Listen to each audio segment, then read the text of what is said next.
This is part 6 of building the David clock. All the other videos are available on YouTube, and suggest you take a look at those before you move on to this one if you've got the kit. So what we're doing here is finalizing the parts that go onto the base. So these are things like the counterweight anchor, the cord guide, and the pendulum anchor. So we're just going to clean up the parts a little bit before we glue them onto the base and make sure that they're all smooth. So we're going to need a couple of pins. Just smoothing the ends of the pins off with sandpaper makes it a little bit easier to assemble the parts.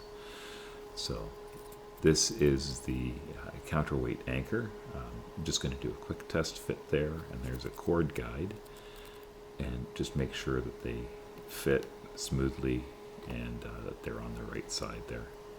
So we'll apply a little bit of glue, and then we can place each of them onto the base permanently.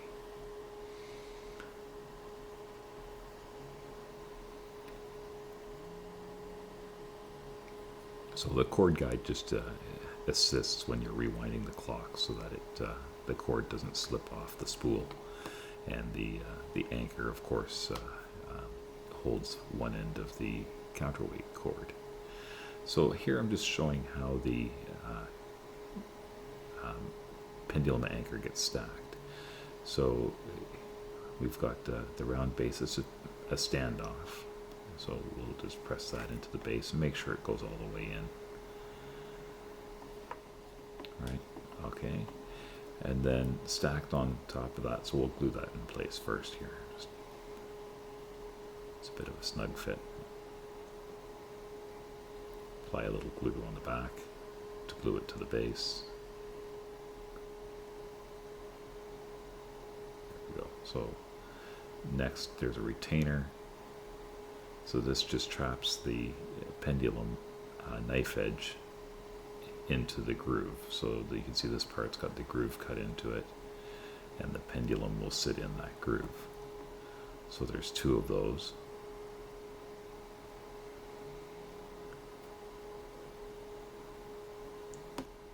There we go. And a front retainer that we'll just glue onto that.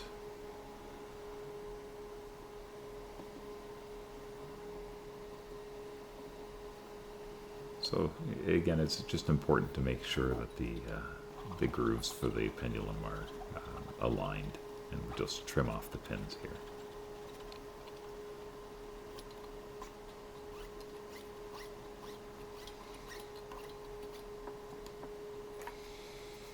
Now that the pins are trimmed, I can just clean that up with a little of sandpaper.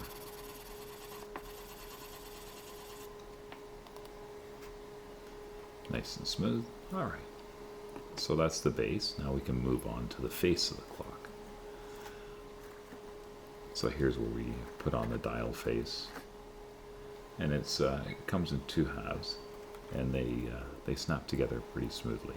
And then there's a couple little decorative pieces here, caps to cover up the bearings and stop, and of course the numerals that go on the clock.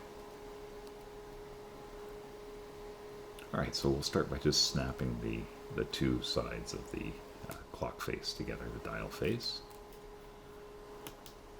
And just want to make sure that these are fully snapped together and it sits flat.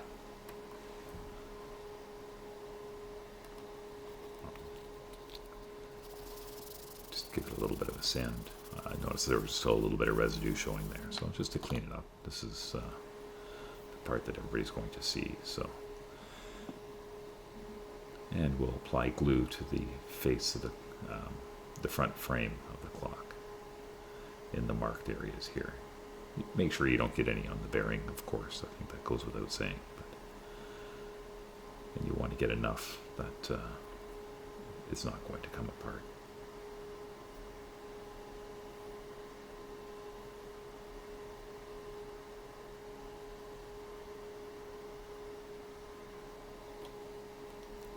So take a little bit of effort here to make sure things are lined up. So you want the top, the crown part of the face there lined up well, and use the marks on the front frame to make sure that everything's perfectly aligned. And once that's done, you can go ahead and put the numerals on. Again, be careful here that you get the right numeral in the right spot. You've got the Roman numerals 12, 3, 6, and 9. And there's guides there for you to place them correctly.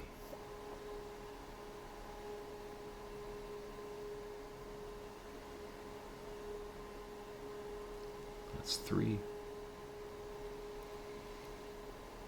That's 6.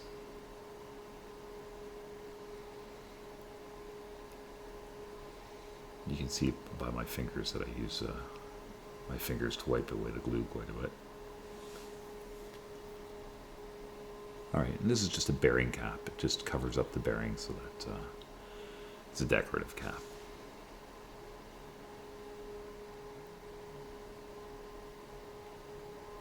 Perfect. And the last little piece here is again just a decorative piece. It's a stop for the front, the lower retainer.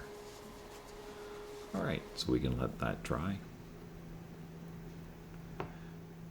and we'll install the hour idler. So here again, we're going to put the great wheel into the lower frame, assemble the upper and lower frame.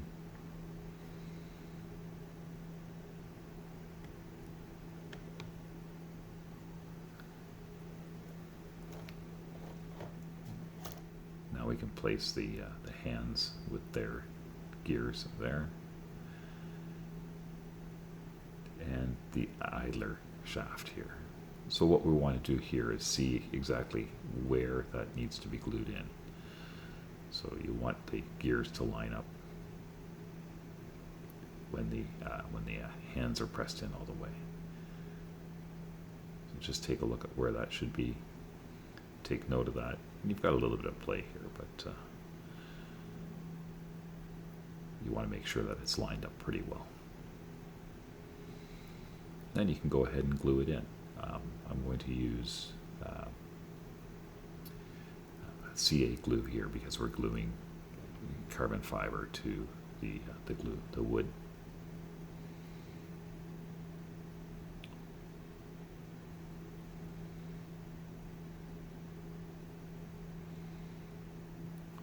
Then press it in. You have to work a little bit quickly when you're gluing with CA, and just make sure that everything's still lined up.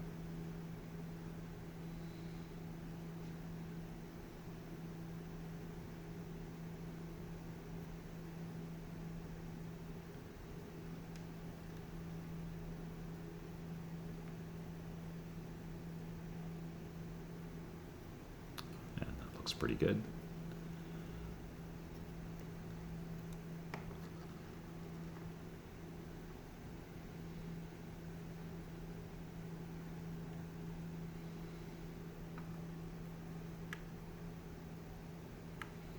Just do a quick double check here.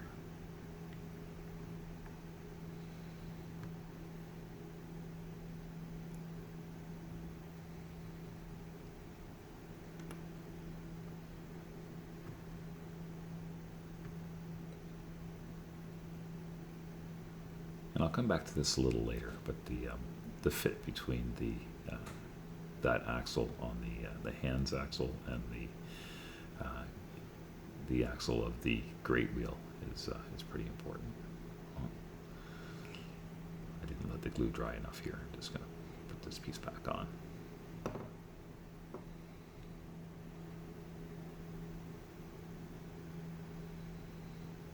All right, so I've got a pretty good fit there. I'm comfortable with everything.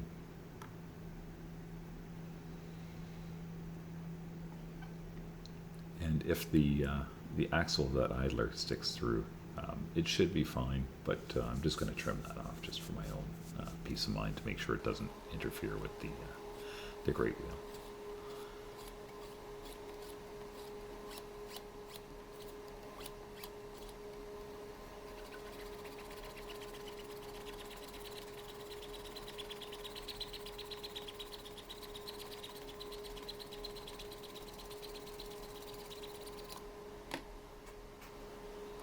And then just clean it up with a little bit of sandpaper.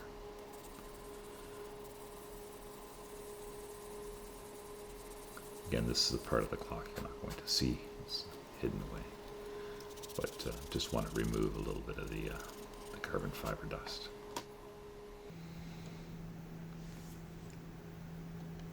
Okay, now we're ready to put the entire drivetrain together for the first time. So you start with the pendulum. You got the knife edge on the pendulum that you're going to set in that groove, and put the pallets in place. So you want to make sure that the knife edge is completely seated in the groove. So it should be, the point should be behind the retainer. And make sure everything's seated. Next comes the escape wheel.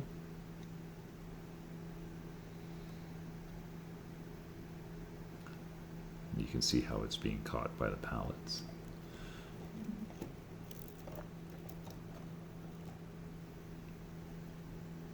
Then the third wheel.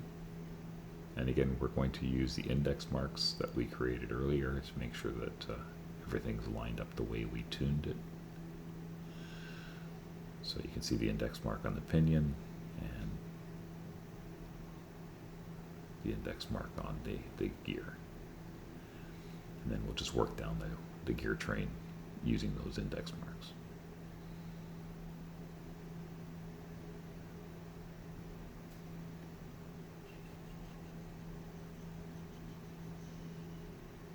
And if at any point you find it hard to find the index marks back, of course you can just use a pen and remark them.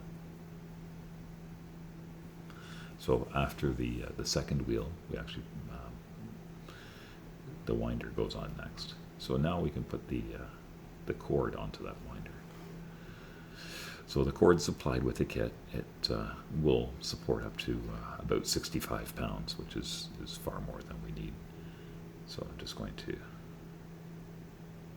cut the tape that's holding it there.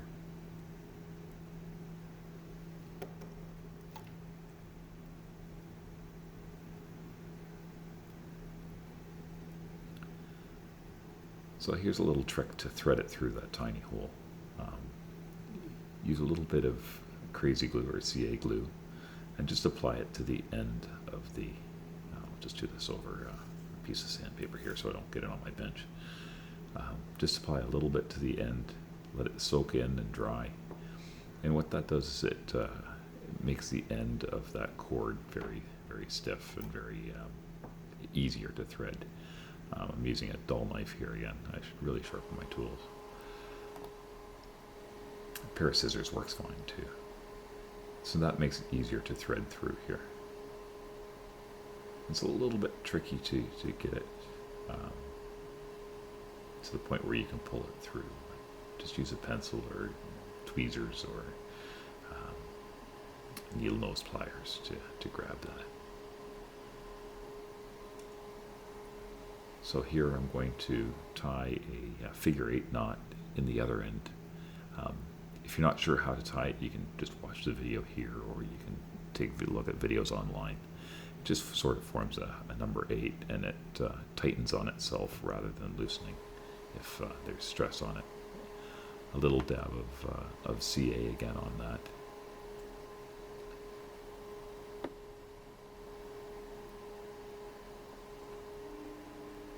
And again, scissors work fine here, but the important part with the winder wheel here and this cord is to make sure that the knot of the cord that sits outside of the spool doesn't interfere with it doesn't drag on the back of the clock to provide friction. So you want to make sure that it's pressed right tightly against the spool.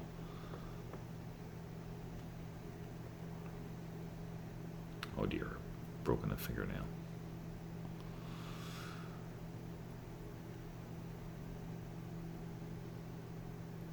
So I'm just going to use a block to press that down, flatten it out a little bit. And again, it's got that CA glue on it, so however I press it here, it's going to hold. And then a little dot here will keep it from sliding out.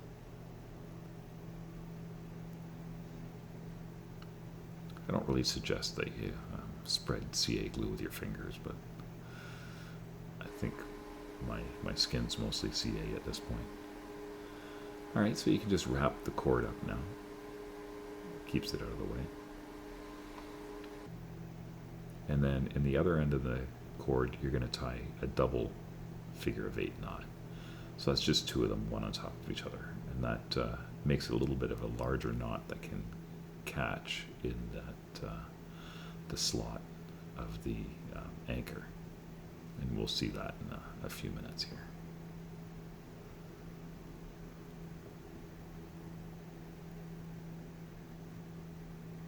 And again, you can just seize that knot with a little bit of CA glue and trim any excess off the end.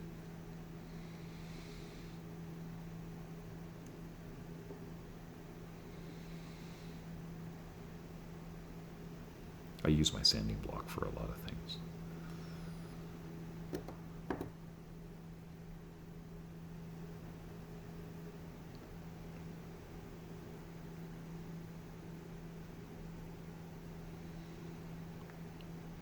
All right, so now we're ready to place the winder wheel onto the frame.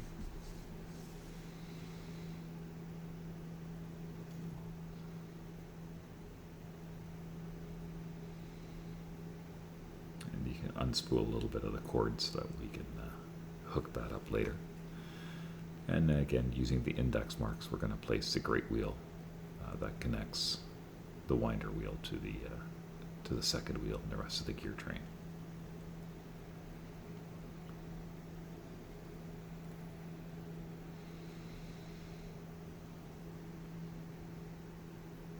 All right.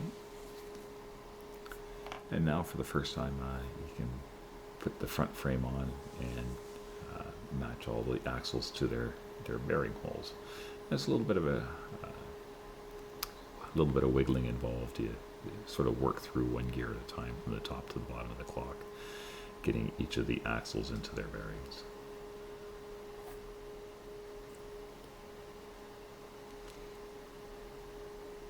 And you'll know when you've got it because you'll be able to slide the top retainer and the bottom retainer in. It's really important that these pieces, you don't ever glue them in place so that you can get back, you can pull the front face of the clock off and tune it as needed. So do not glue the retainers onto the front face of the clock.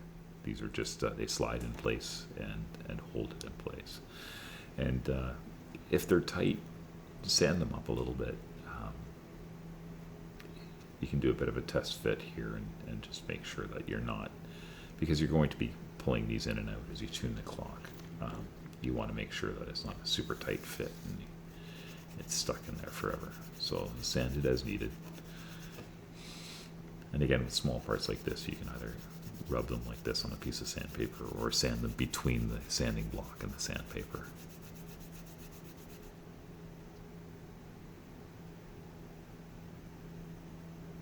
It's still a little bit tight. I'm going to thin it down just a little bit more.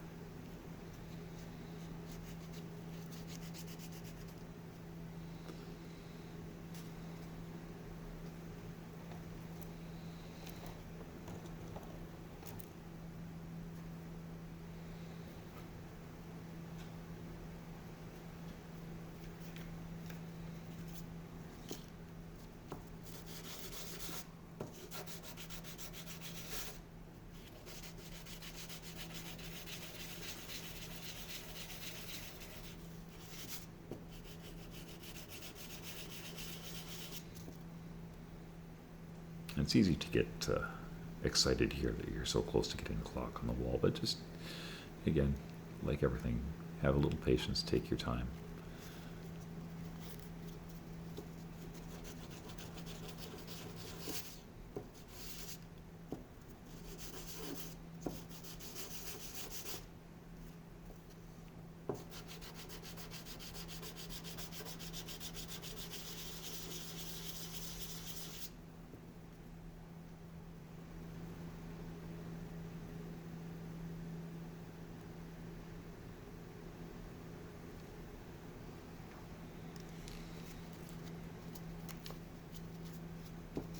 If it takes a couple of rounds, it takes a couple of rounds of sanding.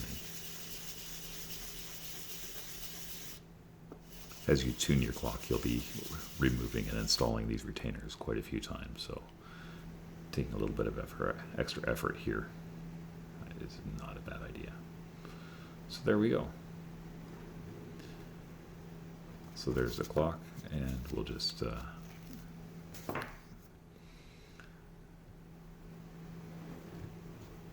set the counterweight in place.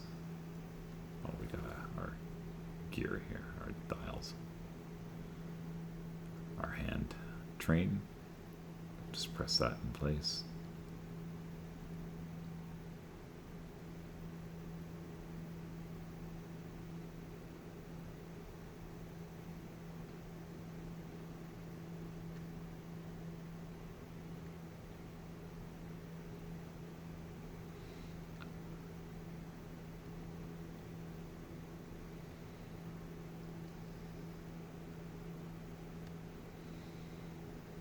Just set this to midnight for now.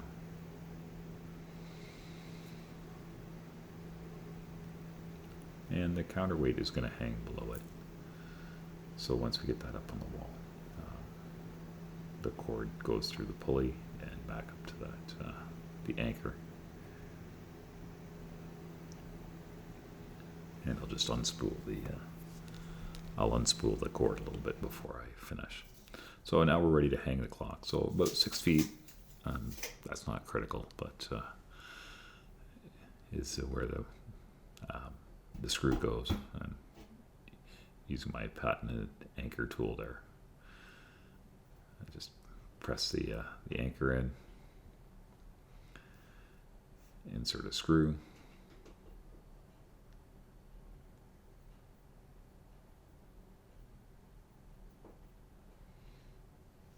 and you want to leave about 3/8 of an inch under the head of the screw so that the wood can fit. And I'm just using a plumb bob here.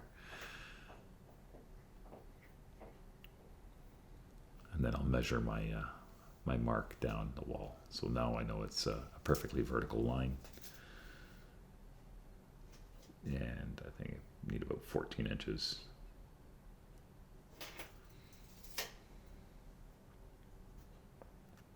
And I'll just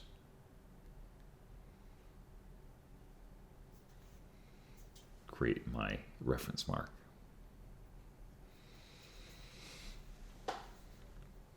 So now finally we get to hang the clock.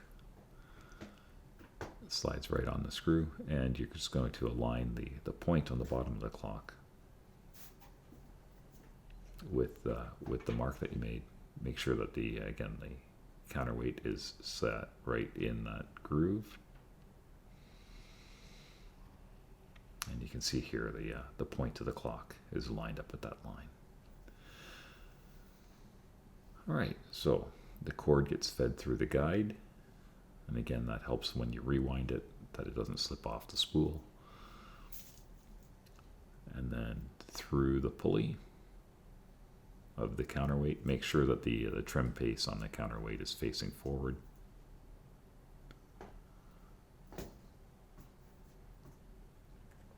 And the other end just slides into the slot there and gets held